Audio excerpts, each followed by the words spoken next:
العالمین والصلاة والسلام علی سید المرسلین اما بعد فاعوذ باللہ من الشیطان الرجیم بسم اللہ الرحمن الرحیم الصلاة والسلام علیک یا رسول اللہ وعلی آلک واصحابک یا حبیب اللہ الصلاة والسلام علیک یا نبی اللہ وعلی آلک واصحابک یا نور اللہ۔ حضور نبی کریم صلی اللہ تعالی علیہ وآلہ وسلم نے ارشاد فرمایا، جو جمعہ رات کو 100 مرتبہ درود پڑھے کبھی بھی محتاج اور تنگ دست نہ ہوگا، اور جمعہ والے دن 200 بار درود پاک پڑھے اس کے 200 سال کے گناہ معاف ہوں گے۔ 100 مرتبہ درود پڑھے تو اللہ تعالیٰ اس کی 100 حاجتیں پوری فرمائے گا، 70 آخرت کی اور 30 دنیا کی۔ اللہ کریم ہمیں نبی پاک صلی اللہ علیہ وسلم کی ذات مبارکہ پر کثرت سے درود و سلام پڑھنے کی توفیق عطا فرمائے۔ صلو علی الحبیب صلی اللہ تعالی علی محمد وصلی اللہ تعالی علیہ وآلہ وسلم۔ بے شمار صحابہ کرام اولیاء کرام کا عرس منایا جاتا ہے، ان کے دن منائے جاتے ہیں۔ یہ دن کیوں منائے جاتے ہیں؟ نبی کریم صلی اللہ تعالی علیہ وآلہ وسلم نے ارشاد فرمایا، قیامت والے دن جنت کے جو نگران فرشتے ہیں حضرت رضوان علیہ السلام، وہ میدان معاشر میں ممبر لگائیں گے اور ممبر پر بیٹھ کر خطبہ دیں گے، اللہ تبارک و تعالیٰ کی حمد و ثنا بیان کریں گے اور ارشاد فرمائیں گے کہ اللہ کریم ارشاد فرماتا ہے کہ ابو بکر سے محبت کرنے والے جنت میں داخل ہو جائیں۔ تو قیامت والے دن فرشتہ اعلان کرے گا کہ جو حضرت سیدنا ابو بکر صدیق رضی اللہ تعالیٰ عنہ سے محبت کرتا ہے وہ جنت میں داخل ہو جائے۔ تو صحابہ کرام علیہم رضوان، اولیاء کرام اور انبیاء کرام اللہ کے لیے ان سے محبت کرنے والے بلا حساب جنت کے اندر داخل ہوں گے۔ بے شمار ایسے لوگ ہیں کہ جن سے آپ نے ملاقات نہیں کی، ہمارے دنیا میں آنے سے پہلے وہ جا چکے ہوئے ہیں، لیکن آپ ان کا ایک ادب و احترام کرتے ہیں، ان کی عزت کرتے ہیں، ان سے محبت کرتے ہیں۔ کیوں؟ آپ نے ان کی تعریفیں سنی ہوئی ہیں۔ جیسے ڈاکٹر اقبال ہو گئے، محمد علی جناح صاحب ہو گئے، میجر عزیز بھٹی ہو گئے، راشد مناس ہو گئے۔ ان لوگوں کے باروں میں ہمیں اسکولوں میں پڑھایا گیا، ان کی تعریفیں کی گئیں، ان کی اچھائیوں کو بیان کیا گیا۔ تو یہ ہمارے دنیا میں آنے سے پہلے جا چکے ہوئے ہیں، لیکن آج بھی ہم ان لوگوں کا نام لیتے ہیں اور بڑی احترام سے لیتے ہیں۔ کس لیے؟ کہ یہ ایک اچھے لوگ تھے۔ تو پتہ یہ چلا کہ کسی سے محبت اس صورت میں ہوتی ہے کہ یا تو آپ کی اس سے ملاقات ہوئی ہو اور وہ اس کی آواز بڑی خوبصورت ہے، یا وہ بڑا خوبصورت ہے، یا اس کے اخلاق بہت اچھے ہیں، یا وہ بہت زیادہ سخی ہے، وہ بڑا اچھا ملنسار ہے، اس نے مصیبت کے وقت آپ کے کام آیا ہے، اس نے آپ پر کوئی احسان کیا ہے۔ ان وجوہات کی بنا پر بندے کو اس سے محبت ہو جاتی ہے۔ لیکن ہم جن لوگوں سے ملے نہیں ہیں لیکن انہوں نے ہمارے اوپر احسان کر گئے، یعنی کہ ملک پاکستان بنا گئے، تو ان کی تعریفیں سننے کی بنا پر ہمارے دل میں ان کی محبت آ گئی۔ تو اسی طرح صحابہ کرام کا یوم منایا جاتا ہے، کسی ولی کا یوم منایا جاتا ہے، ان کی سیرت بیان کی جاتی ہے، ان کی اچھائیاں بیان کی جاتی ہیں، سن سن کر دل میں ان کے لیے محبت آ جاتی ہے۔ تو جب دل میں محبت آ جائے گی تو یہ محبت بندے کے لیے قیامت والے دن بخشش کا ذریعہ بن جائے گی، کہ قیامت والے دن فرشتہ اعلان کرے گا کہ سیدنا ابو بکر صدیق رضی اللہ تعالیٰ عنہ سے محبت کرنے والے جو ہیں وہ جنت کے اندر داخل ہو جائیں۔ اور سیدنا ابو بکر صدیق رضی اللہ تعالیٰ عنہ وہ شخصیت ہیں کہ جن کے حوالے سے نبی پاک صلی اللہ علیہ وسلم نے ارشاد فرمایا کہ ابو بکر کا شکریہ ادا کرنا امت پر واجب ہے، ان کا شکریہ ادا کرنا ہمارے اوپر واجب ہے۔ انہوں نے نبی پاک صلی اللہ علیہ وسلم کی ایسی خدمت کی، اسلام کی ایسی خدمت کی کہ قیامت تک کے مسلمانوں پر سیدنا ابو بکر صدیق رضی اللہ تعالیٰ عنہ کا شکریہ ادا کرنا واجب ہو گیا۔ دو چیزیں نبی پاک صلی اللہ علیہ وسلم نے ہمارے اوپر واجب قرار دی، فرمایا ابو بکر سے محبت کرنا اور ابو بکر کا شکریہ ادا کرنا اس امت پر واجب ہے۔ تو اب ان کا شکریہ ادا کرنے کے لیے، اظہار محبت کے لیے جو ہے وہ ان کا یوم منایا جاتا ہے، کہ عرس منایا جاتا ہے، پھر اس پر اعتراض کرنے والا بالکل بے وقوف ہے جو کہے جی یہ بدعت ہے، یہ نہیں کرنا چاہیے، نبی نے نہیں کہا، فلاں نے نہیں کہا۔ اس کی ریزن تو دیکھیں کہ اس کی ریزن کیا ہے۔ اس کی ریزن یہ ہے تاکہ آنے نیو جنریشن کے اندر، آنے والی نئی نسل کے اندر ان کو اویئرنس ہو کہ اسلام کے پہلے خلیفہ کون، اسلام کے پہلے خلیفہ وہ کیا تھے۔ جب آپ یوم نہیں منائیں گے تو نئی نسل کو، آنے والی نئی نسل کو کیسے پتہ چلے گا؟ تو حضرت سیدنا ابوبکر صدیق رضی اللہ تعالیٰ عنہ اسلام کے سب سے پہلے خلیفہ، اور تمام کے تمام صرف اس امت میں نہیں، آدم علیہ السلام سے لے کر قیامت تک کے تمام انسانوں میں انبیاء کے بعد سب سے افضل ہے۔ آدم علیہ السلام کے دور میں جو اولیاء کرام تھے، نوح علیہ السلام کے زمانے میں جو اولیاء تھے، ابراہیم علیہ السلام کے جو زمانے میں اولیاء تھے، موسیٰ علیہ السلام، عیسیٰ علیہ السلام، اور نبی پاک صلی اللہ علیہ وسلم کی امت میں جتنے اولیاء ہیں، تمام میں سب سے افضل صدیق اکبر ہے۔ آدم علیہ السلام سے لے کر قیامت تک کے تمام انسانوں میں انبیاء کے بعد سب سے افضل انسان جو ہے حضرت سیدنا ابوبکر صدیق رضی اللہ تعالیٰ عنہ ہے۔ صدیق اکبر رضی اللہ تعالیٰ عنہ کی زندگی سے کون واقف نہیں ہے کہ آپ بہت بڑے عاشق اکبر اور نبی پاک صلی اللہ علیہ وسلم سے پر اپنا سب کچھ تن من دھن قربان کرنے والے۔ نبی کریم صلی اللہ علیہ وسلم کی بارگاہ میں آپ روزانہ جا کر ایک سوال پوچھتے تھے۔ علم کا دیکھیں کتنا شوق ہے، روزانہ حضور کی بارگاہ میں جا کر ایک مسئلہ پوچھتے تھے اور اس پر عمل کیا کرتے تھے۔ حضور صلی اللہ علیہ وسلم نے ارشاد فرمایا ایمان کی 360 شاخیں ہیں، جس یعنی کہ یہ سچ بولنا ایمان ہے، امانت میں خیانت نہ کرنا ایمان ہے، اس طرح کی 360۔ تو صدیق اکبر رضی اللہ تعالیٰ عنہ کے اندر ایمان کی جو 360 شاخیں ہیں وہ سب پائی جاتی ہیں، سب کی سب پائی جاتی ہیں۔ حضور سے پوچھتے تھے اور اس پر عمل کرتے تھے۔ نبی کریم صلی اللہ علیہ وسلم نے ارشاد فرمایا جو خوبیاں ہیں، خوبیوں کی جو تعداد ہے وہ 360 ہے۔ تو عرض کی یا رسول اللہ صلی اللہ علیہ وسلم کوئی ایسا انسان بھی ہے جس کے اندر 360 خوبیاں پائی جائیں؟ حضور صلی اللہ علیہ وسلم نے فرمایا ہاں کیوں نہیں، ابو بکر وہ تم ہو۔ کہ صدیق اکبر رضی اللہ تعالیٰ عنہ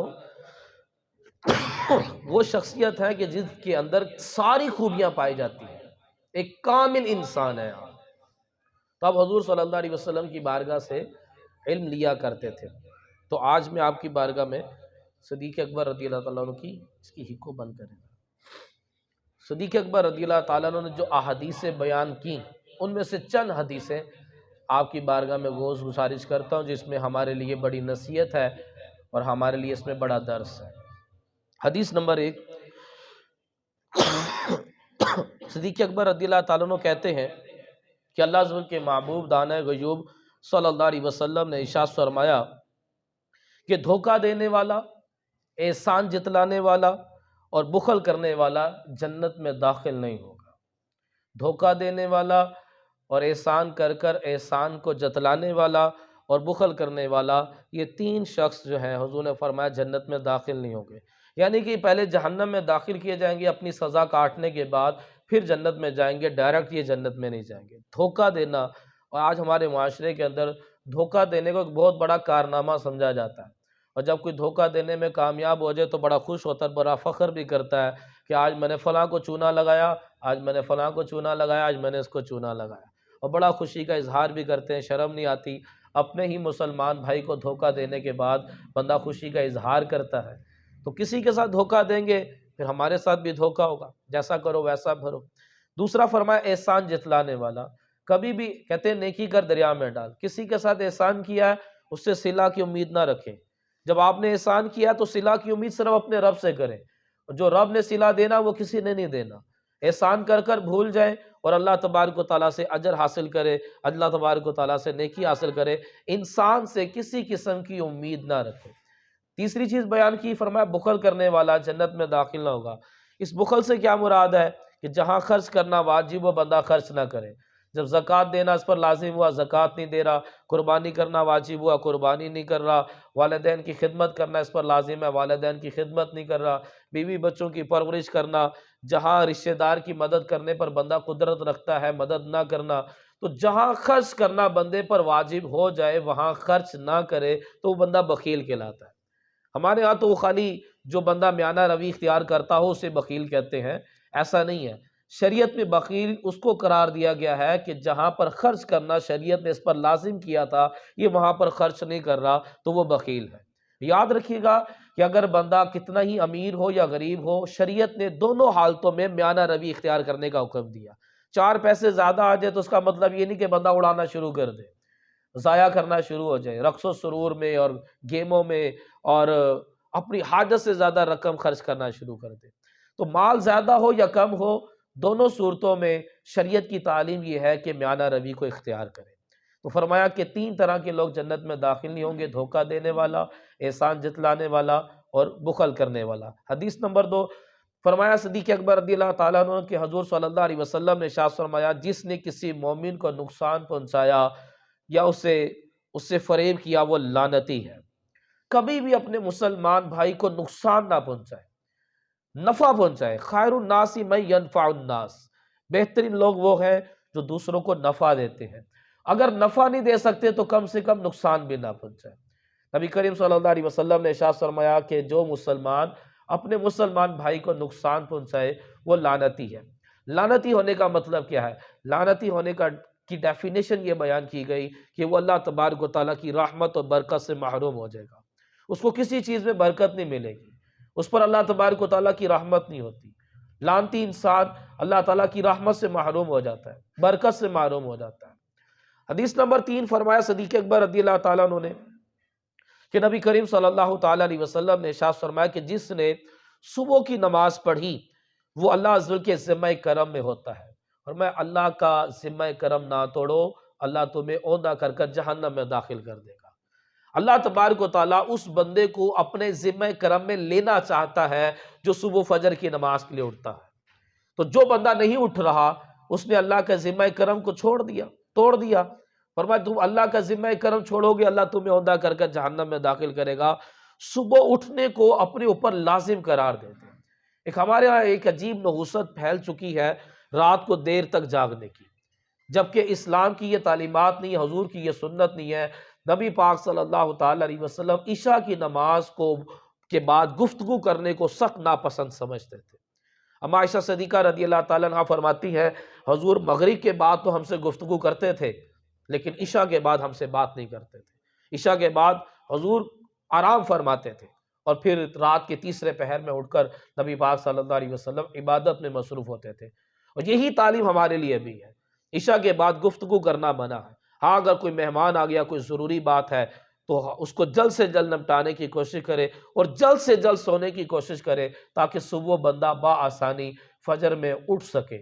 اب دیکھیں جب اللہ ہم پر کرم کرنا چاہتا ہے، اپنی پناہ میں لینا چاہتا ہے، اپنے ذمہ کرم میں ہمیں لینا چاہتا ہے، لیکن ہم خود اپنے اوپر منحوست ڈالتے ہوئے صبح اٹھتے ہی نہیں۔ فرمایا جو صبح فجر کی نماز کے لیے اٹھے اللہ تبارک و تعالیٰ وہ اللہ کے ذمہ کرم میں ہوتا ہے۔ تو اللہ کے ذمہ کرم میں آنے کے لیے صبح اٹھنا ضروری ہے۔ یاد رکھیے گا انسان بڑے خطرناک ہیں، جنات بڑے خطرناک ہیں اور شیاطین بڑے خطرناک ہیں، اور ہم اتنے بڑے پہلوان نہیں ہیں کہ ہم شیطان کا مقابلہ کر سکیں، نفس کا مقابلہ کر سکیں اور بعض انسانوں سے اور بعض جنات کا مقابلہ کر سکیں۔ ان سب کے شر سے بچنے کے لیے صرف اللہ پاک کی پناہ میں آنا ہوگا۔ جو اللہ پاک کی پناہ میں آ جاتا ہے وہ انسانوں کے اور جنوں کے اور شیاطین کے اور نفس کے شر سے محفوظ ہو جاتا ہے۔ تو جب تک ہم اللہ کی پناہ میں نہیں آئیں گے تو بچیں گے کیسے؟ تو اپنے آپ کو ہم صبح اٹھانے کا عادی بنائیں۔ صبح اٹھنے کی عادت پڑ جائے گی تو انشاءاللہ اللہ کا کرم ہوگا، اللہ کے ذمہ کرم میں آ جائیں گے تو قیامت تک کے کام آسان ہو جائیں گے۔ حدیث نمبر 4، فرمایا کہ اللہ عز و جل کے محبوب صلی اللہ علیہ وسلم نے ارشاد فرمایا کہ مسواک منہ کو پاک صاف کرنے والی ہے اور رب کی خوشنودی کا باعث ہے۔ اس میں سمجھنے کہ ایک صفائی کی تعلیم دی جا رہی ہے۔ مسواک دانتوں کو بڑی اچھی طریقے سے صاف کرتی ہے، مسواک منہ کے جراثیموں کو ختم کر دیتی ہے، مسواک منہ کی بو کو ختم کر دیتی ہے۔ تو یہ نبی پاک صلی اللہ علیہ وسلم صفائی کو پسند فرماتے ہیں۔ اسلام میں صفائی کو نصف ایمان قرار دیا گیا ہے، اور بہت ساری بیماریاں جو ہیں یہ ہمارے منہ کے ذریعے لگتی ہیں۔ دیکھیں نا، برتن میں کھانے پڑھا رہ جائے اور کچھ دیر پڑھا رہے تو کیا ہوگا؟ بیکٹیریا، فنگس، بدبو اور ذائقہ خراب، طرح طرح کی بیماریاں ہو جاتی ہیں اس کے اندر۔ اسی طرح کھانے کے کچھ ذرات ہمارے دانتوں میں پھنسے رہ جائیں، پڑے پڑے پڑے پڑے اس کے اندر فنگس، بیکٹیریا، بدبو، طرح طرح کے جراثیم وہ سڑنے دانتوں میں بل رہے ہیں، ہمیں نہیں پتا، پھر ہم نے کوئی اور چیز کھائی، وہ ان کے ساتھ ہی معدے میں چلے گئے، تو بندہ بیمار نہیں ہوگا تو اور کیا ہوگا؟ اس لیے فرمایا کہ مسواک جو ہے یہ اللہ کی خوشندی کا باعث ہے۔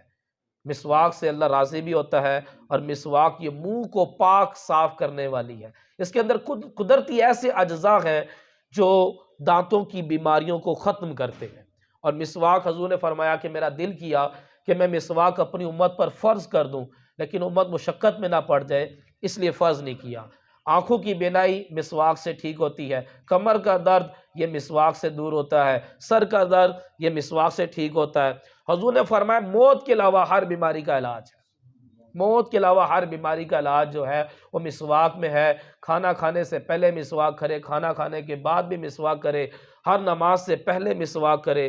نبی پاک صلی اللہ علیہ وسلم بڑی کثرت سے مسواک کیا کرتے تھے، یہاں تک کہ ہم عائشہ صدیقہ رضی اللہ تعالیٰ فرماتی ہیں کہ حضور صلی اللہ علیہ وسلم جب علیل تھے تو حضور نے میری گود میں سر رکھا ہوا تھا، میرے بھائی گزرے عبد الرحمن، وہ مسواک کر رہے تھے تو حضور دیکھ رہے تھے، تو اب بول تو نہیں پا رہے تھے، تو میں سمجھ گئی کہ حضور کو مسواک پسند ہے، تو میں نے کہا کہ آپ کو مسواک چاہیے، تو حضور نے جو سر کا اشارہ کیا، کہتے میں نے اپنے بھائی سے مسواک لی اور اپنے دانتوں سے نرم کر کر میں نے حضور کی بارگاہ میں پیش کی، حضور نے مسواک کی اور اس کے بعد حضور صلی اللہ علیہ وسلم کی روح پرواز کر گئی۔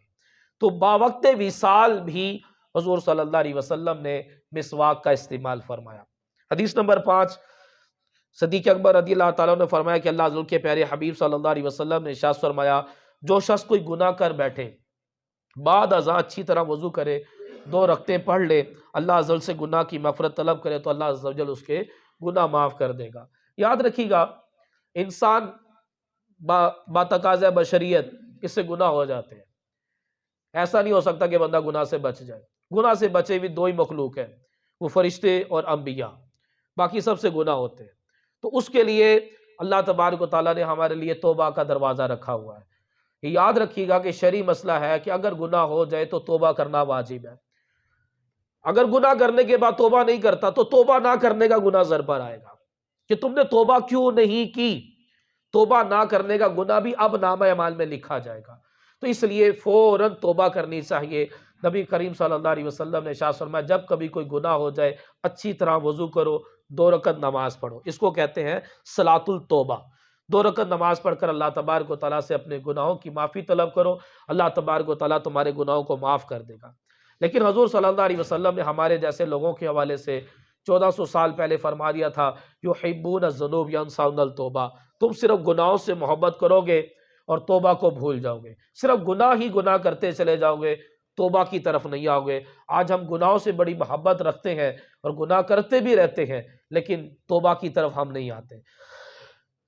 حدیث نمبر 6، نبی کریم صلی اللہ تعالیٰ علیہ وسلم نے ارشاد فرمایا بخیل اور بدخواہ خائن اور اپنے ماتحت سے برائی کرنے والا جنت میں داخل نہ ہوگا۔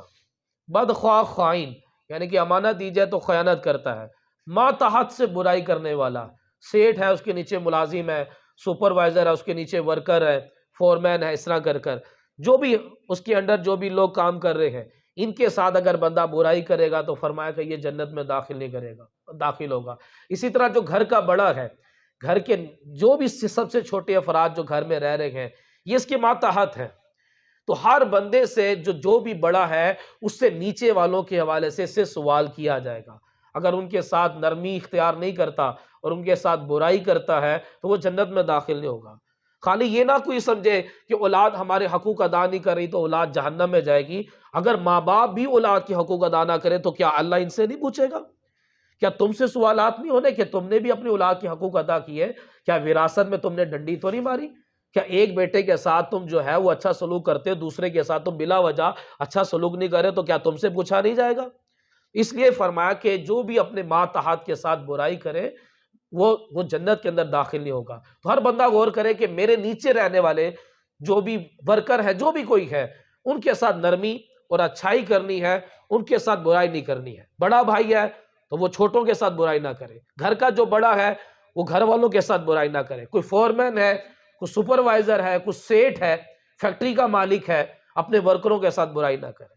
مہنگائی کا دور آیا ہے، اب پتہ نہیں ملک کے حالات خراب ہیں یا خراب کر دیے گئے ہیں، اور عوام کے اندر ایک خوف و ہراس پھیلایا ہوا ہے، تو کیا جی سیٹ صاحب تنخواہ ہی نہیں دے رہے، کیوں جی ملکی حالات خراب ہیں، پیمنٹیں روک کر بیٹھ گئے ہیں، کوئی آدھی تنخواہ دے رہا تو کوئی دے ہی نہیں رہا، تو یہ کیا بات ہوئی؟ تو اگر تم اپنے ماتحت کے ساتھ برائی کرو گے تو حضور نے فرمایا کہ بندہ جنت میں داخل نہیں ہوگا۔ حدیث نمبر 7، حضرت صدیق اکبر رضی اللہ تعالیٰ عنہ کہتے ہیں کہ اعرابی میٹھے آقا صلی اللہ علیہ وسلم کی بارگاہ میں حاضر ہوا اور عرض کیا کہ کیا آپ صلی اللہ علیہ وسلم نے یہ فرمایا ہے کہ ایک جمعہ سے دوسرے جمعہ تک اور 5 نمازوں کے درمیان جتنے صغیرہ گناہ ہوں گے وہ سب کے سب معاف ہو جائیں گے سوائے کبیرہ گناہ کے؟ حضور صلی اللہ علیہ وسلم نے ارشاد فرمایا ہاں میں نے یہ کہا ہے، یعنی کہ ایک جمعہ سے لے کر اگلے جمعے تک اس درمیان میں بندے سے جتنے صغیرہ گناہ ہوئے ہیں اللہ پاک معاف فرما دے گا۔ اسی طرح 5 نمازیں پڑھتا ہے، فجر کی نماز پڑھی، ظہر پڑھی، فجر سے ظہر کے درمیان جو صغیرہ گناہ ہوئے تھے اللہ پاک اس نماز کی برکت سے ان کے گناہوں کو معاف کر دے گا۔ پھر آپ صلی اللہ علیہ وسلم نے اس کے بعد یہ فرمایا کہ جمعہ کے دن غسل کرنا بھی کفارہ ہے، جمعہ کے لیے چلنے والا قدم ہر قدم پر 20 سال کے اعمال صالح کے برابر ثواب ملتا ہے، اور جب جمعہ پڑھ کر فارغ ہو جاتا ہے تو اسے 200 سال کے اعمال کے برابر ثواب دیا جاتا ہے۔ حدیث نمبر 8، صدیق اکبر رضی اللہ تعالیٰ نے بارگاہ رسالت صلی اللہ علیہ وسلم میں عرض کیا کہ یا رسول اللہ صلی اللہ علیہ وسلم اچھا عمل بتائیں۔ نبی کریم صلی اللہ علیہ وسلم نے ارشاد فرمایا استغفار کو لازم کر لو۔ شیطان کہتا ہے کہ میں انسانوں کو گناہ کے ذریعے برباد کرتا ہوں اور انسان استغفار اور لا الہ الا اللہ کے ذریعے مجھے برباد کرتا ہے۔ شیطان ہمیں گناہ کے ذریعے برباد کرتا ہے، اور شیطان کی بربادی کیا ہے؟ استغفار میں ہے اور لا الہ الا اللہ میں ہے۔ فرمایا کہ تم پر لا الہ الا اللہ اور استغفار لازم ہے، ان دونوں کی کثرت کیا کرو، کیونکہ شیطان نے کہا کہ میں لوگوں کو گناہ میں مبتلا کر کر ہلاک کرتا ہوں، وہ لوگ مجھے لا الہ الا اللہ اور استغفار کے ذریعے ہلاک کرتے ہیں، لہٰذا جب میں نے یہ دیکھا تو انہیں خواہشات میں ڈال دیا اور وہ اپنے آپ کو ہدایت یافتہ گمان کرتے ہیں۔ کہ وہ کچھ لوگ اپنے آپ کو ہدایت یافتہ سمجھ کر استغفار چھوڑ دیتے ہیں کہ میں تو گناہ کرتا ہی نہیں ہوں، میں کیوں استغفار کروں؟ حضور صلی اللہ علیہ وسلم امام الانبیاء، حضور معصوموں کے سردار، حضور فرما رہے ہیں میں روزانہ 100 مرتبہ استغفار کرتا ہوں۔ جس ذات سے گناہ ہونا ہی محال ہو وہ ہستی اللہ کی بارگاہ میں 100 مرتبہ استغفار کرے، اور ہم ہیں ہی خطا کار، ہم تو ہیں ہی گناہوں کے پتلے، اور پھر بھی رب کی بارگاہ میں استغفار نہ کرے۔ تو فرمایا کہ 2 چیزیں تم پر لازم ہیں، استغفار کرنا اور لا الہ الا اللہ کرنا۔ حضور نے فرمایا جو استغفار کو لازم پکڑ لے اللہ تبارک و تعالیٰ اس کی تمام غموں کو، پریشانیوں کو دور کر دے گا، اور ایسی جگہ سے اس کو رزق عطا فرمائے گا جہاں سے اس کا گمان بھی نہ ہوگا۔ اللہ تبارک و تعالیٰ ہم سب کو